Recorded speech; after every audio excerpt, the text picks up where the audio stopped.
I'm Elizabeth, 35 years old. I recently got married and I'm juggling work and household chores. My husband, Joseph, is a year older than me. And he's not only calm and kind, but also someone I can rely on. We work at the same company, and since we were once in a senior-junior relationship, we know each other's strengths and weaknesses. After getting married, Joseph and I moved in with my parents. Our family home is 2 stories and has many rooms. It's hard for my parents to manage the house alone, so we decided to live together and help my mother. My father and Joseph both work for major companies, and since they have business dealings, they're quite familiar with each other. I was worried that Joseph might get tired or feel awkward, but surprisingly, he gets along well with my father, and they often enjoy drinks together. After we started living as a family of 4, I began to help my mother with the housework, and I found some extra time, so I started a simple work-from-home job. I was thoroughly enjoying my peaceful married life.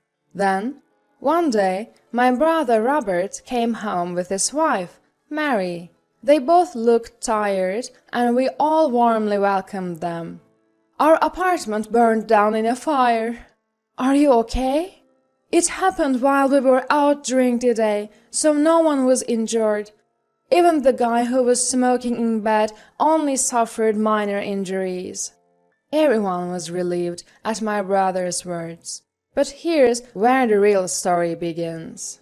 Actually, we had our savings in the closet and it all burned up. We got the fire insurance, but it's still scary in an apartment where others might start a fire.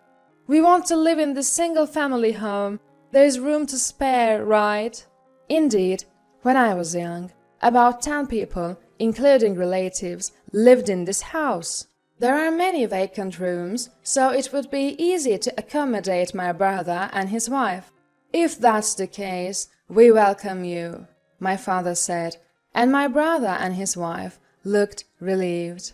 As we all gathered for dinner, Joseph and my brother quickly hit it off, becoming as close as brothers. I thought I'd try to talk to Mary as well. Mary is a woman in her 40s, but she still has a cute face. She's very shy, and I couldn't find common ground. Mary, please be friends with me too. Yes, thank you. Mary seemed a bit hard to approach. Even though I tried to engage her in various topics, she only responded with, "Yes, that's right," and didn't expand the conversation. I thought she was just nervous on the first day, so I kept talking to Mary. The next day, my brother suddenly said, "I need to talk to you," and called me to the back of the house. Don't bother Mary just because she married me and started living with us. I was surprised at my brother's words. What? Did I do something? I heard you were forcing her to be friends with you.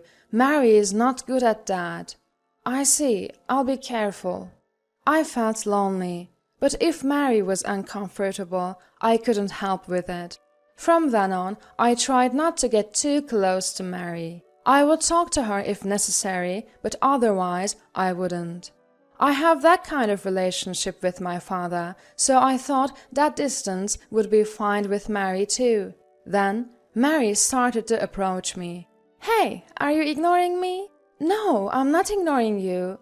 But you said you wanted to be friends, and now you're not coming near me. But my brother told me... As I explained what was said, Mary chuckled. If you act too unnaturally, next time I'll cry that you're ignoring me, she said, and then left the scene. I was in panic. I've met various people before, and some were unpleasant. In those cases, I've always kept my distance and handled the situation. But what should I do if the person I want to distance myself from approaches me? I had no idea how to handle it, and although I tried to get closer to Mary little by little, I ended up acting suspiciously. Then my brother said to me, Hey, I heard you ignored Mary. Accept her as family. No, I want to be friends with Mary, but Mary... I heard you were blaming everything on Mary. I don't believe your story. As my brother turned his back and walked away, tears welled up in my eyes. How can I make him believe me? After some thought, I decided to record Mary's words. Soon after, Mary approached me. I had a voice recorder hidden in my pocket, so I was fully prepared. Elizabeth, can't you do better? I'm just saying to close the distance. You act so strange when I approach.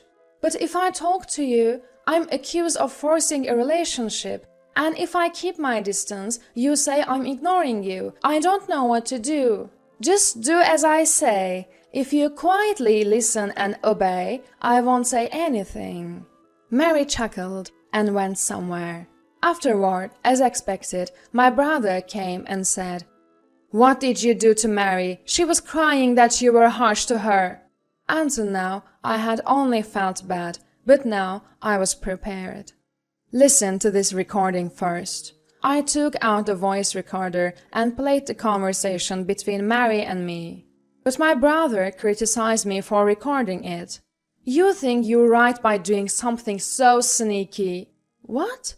Recording a conversation is the lowest. You're not recording now, are you? No, I'm not. Empty your pockets. I showed that my pockets were empty. I wouldn't record my own brother. So you think it's okay to record Mary because she's lying? But Mary lies.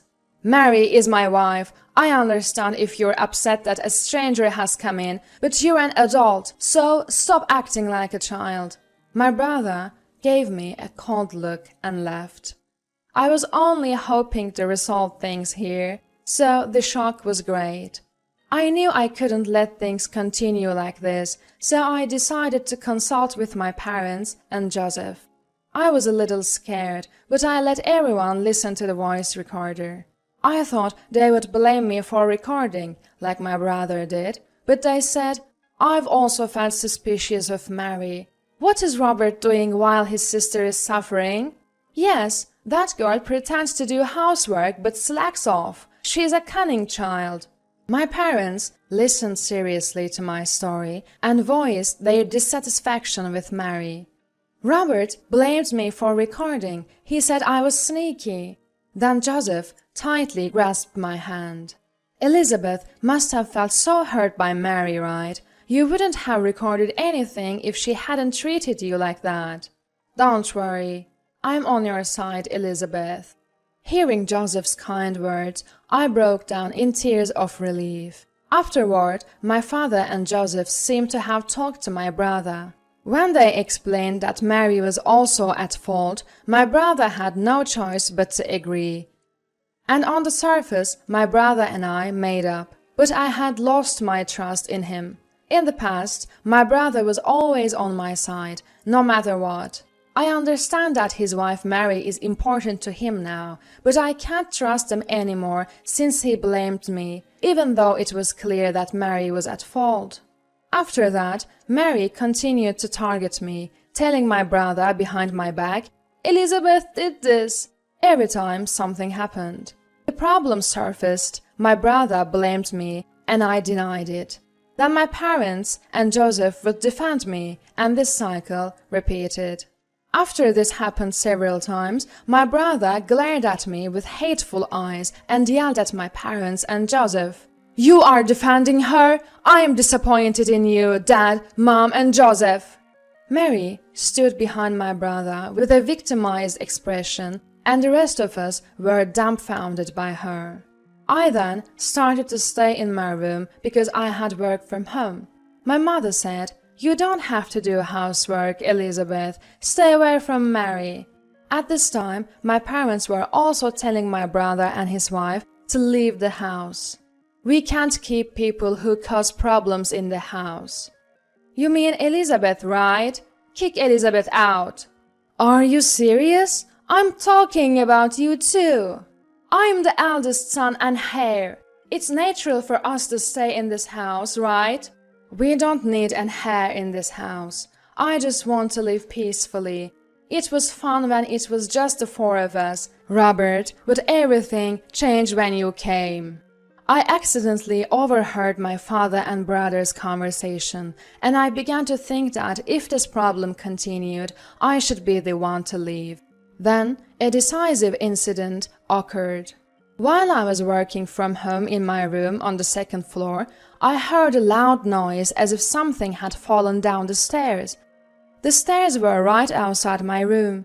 Startled by the noise, I immediately opened the door. There, at the bottom of the stairs, Mary had fallen. "Are you okay?" As I rushed over, my brother quickly arrived and picked up Mary. Then Mary pointed at me and said, "Elizabeth, Me? I didn't do anything." But my brother wouldn't listen. What were you planning to do to Mary?" He came up the stairs, grabbed me by the collar, and yelled in my ear, "I can call the police, you know." I couldn't stop crying. I hadn't done anything, and felt so bad. Downstairs, Mary was sticking her tongue out at me while operating her mobile from her pocket. Probably, Mary had played a sound effect of something falling down the stairs at full volume. The sound was unnatural for something that had fallen. "Hey, Robert, I really didn't do anything.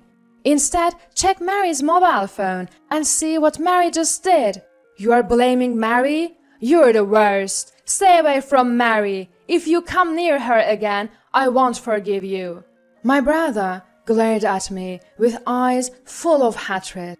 The brother who used to be so kind seemed like a stranger now. I realized that we could never go back to the good times we once had. Fortunately, Joseph believed my words. "Elizabeth wouldn't do something like that. Don't worry, I'm definitely on your side." Joseph's presence was incredibly reassuring. Of course, my parents were not fooled by Mary's deception either. I've fallen down those stairs before, but it never made that sound. And Mary didn't have a single scratch. It's unnatural. My father agreed with my mother. So we discussed and made a plan. First, to catch my brother and his wife off guard, Joseph and I left the house, bought a condominium near our workplace, and moved in. Unlike our family home, it was only a 3-room place, so cleaning was easier. After a while, my mother called, her voice filled with anger, and I had a feeling I knew what had happened. "That girl, now that you've left, she's saying I'm bullying her. I never bullied her, I just treated her formally, but Robert, I was hoping she would at least get along with Dad and Mom. We talked with Dad, and we decided to speed up our original plan. We've reached out our limit." From my usually gentle mother's raised voice, I could tell that Mary must have treated her terribly. My father forcefully pushed the plan forward, and they soon moved into our condominium.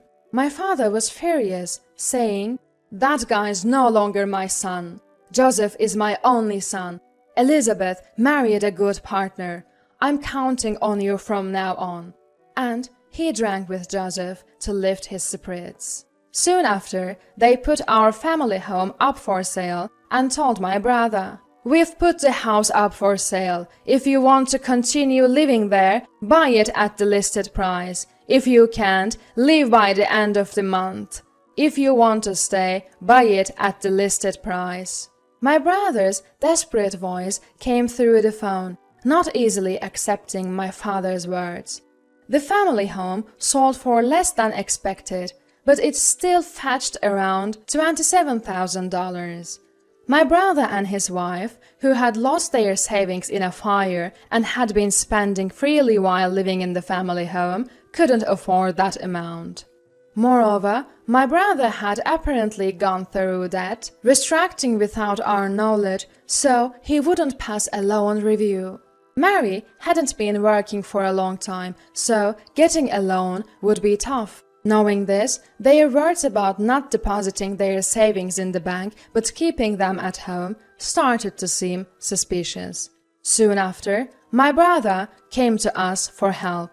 We didn't intend to tell him our address, but my father was followed by my brother on his way home, and our location was discovered. However, none of us opened the door, and we responded through the intercom. My brother's face was haggard, and tears welled in his eyes. "I've been constantly blamed by Mary. Being told to do something about it. Since we got married, she's looked down on me. And if I don't follow her orders, she throws a fit. That's why I had to act that way towards Elizabeth. Please forgive me. I really don't think Elizabeth pushed Mary down the stairs." My brother repeated his excuses over and over. Apparently, Mary is selfish, and she can't be satisfied unless things go her way. My brother isn't allowed to argue, and when they're alone, she seems to take a dictatorial attitude, forcing all the housework on him. Listening to my brother's story, my father repeatedly said, "You could have handled it differently. Why didn't you come to us then?"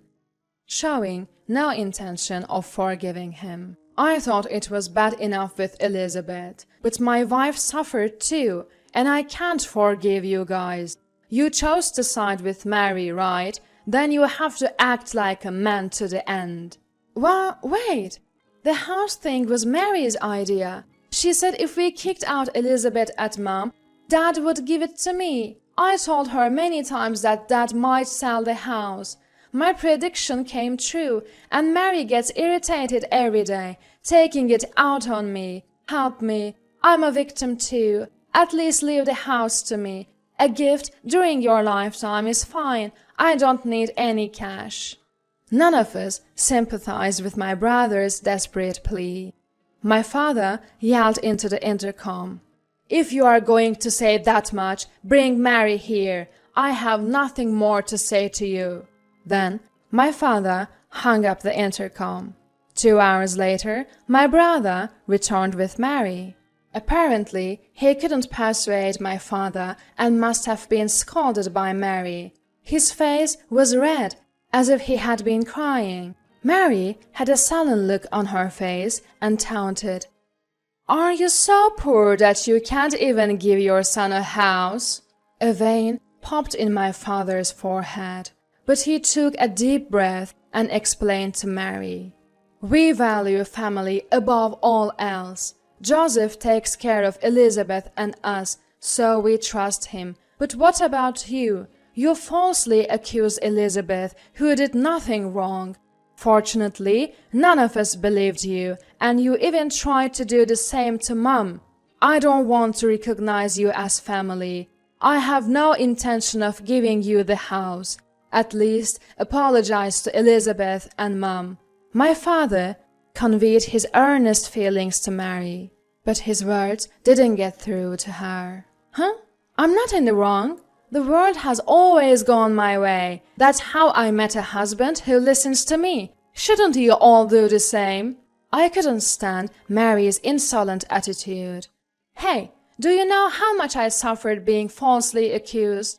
You probably don't. You're the one who set it up. It's like everything goes dark and you feel despair. Do you think it's okay to do that to someone?